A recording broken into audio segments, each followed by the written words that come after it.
la raréfaction de l'eau bonne pour l'usage humain, qui est en train de se passer, cette raréfaction est un choix délibéré de la part des habitants de la Terre et surtout des gens qui peuvent décider en matière d'utilisation des ressources hydriques de la planète. C'est la responsabilité des États et c'est la responsabilité des grandes entreprises. Mais la logique de l'économie capitaliste de marché est de rendre tout ce qui est utile, de le rendre rare. Parce que si c'est rare, eh bien, ça vaut davantage. Si l'eau est accessible à tout le monde, ben, on ne peut pas faire beaucoup de profit. La totalité de l'eau prélevée dans le monde, encore aujourd'hui, 80% de tout le prélèvement qu'on fait des eaux de surface ou des nappes, etc., eh bien, c'est pour l'agriculture. L'agriculture pour la population locale? Non. On fait l'agriculture pour l'exportation. Donc alors, tu utilises l'eau, non pas pour faire vivre tes gens, mais utilise l'eau pour faire vivre les entreprises étrangères qui viennent faire des plantations de bananes, des plantations de légumes hivernales, etc., etc.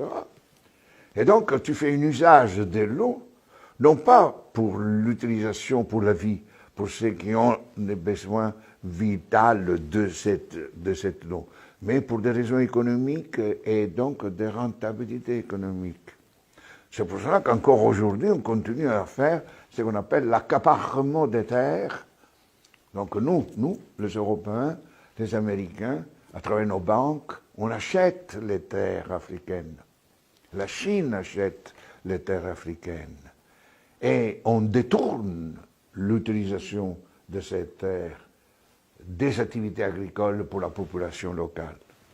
La vision que nous avons de l'eau a changé depuis une cinquantaine d'années. Il y a à peu près 35 ans que la communauté internationale a pris une décision importante.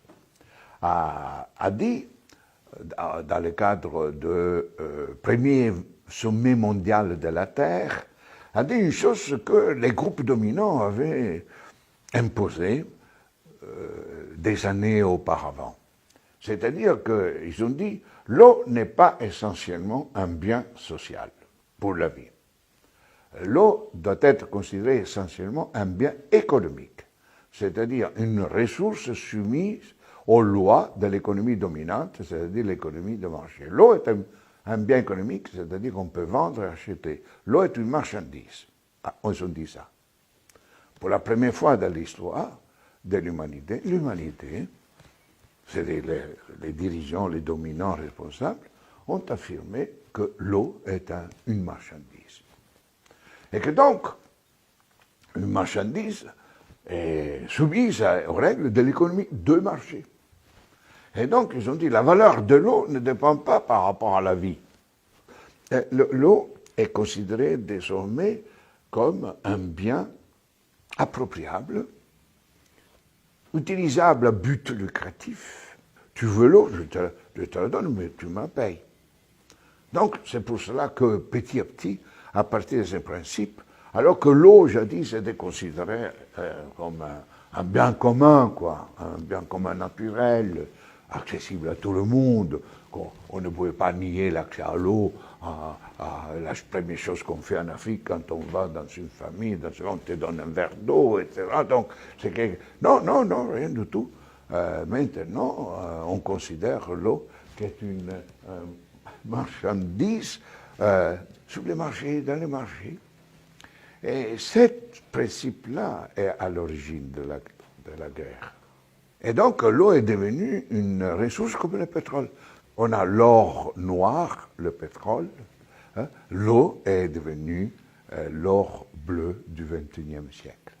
Et comme on a fait les guerres pour l'or noir, on fera les guerres pour l'or bleu. Mais c'est la connerie, ça.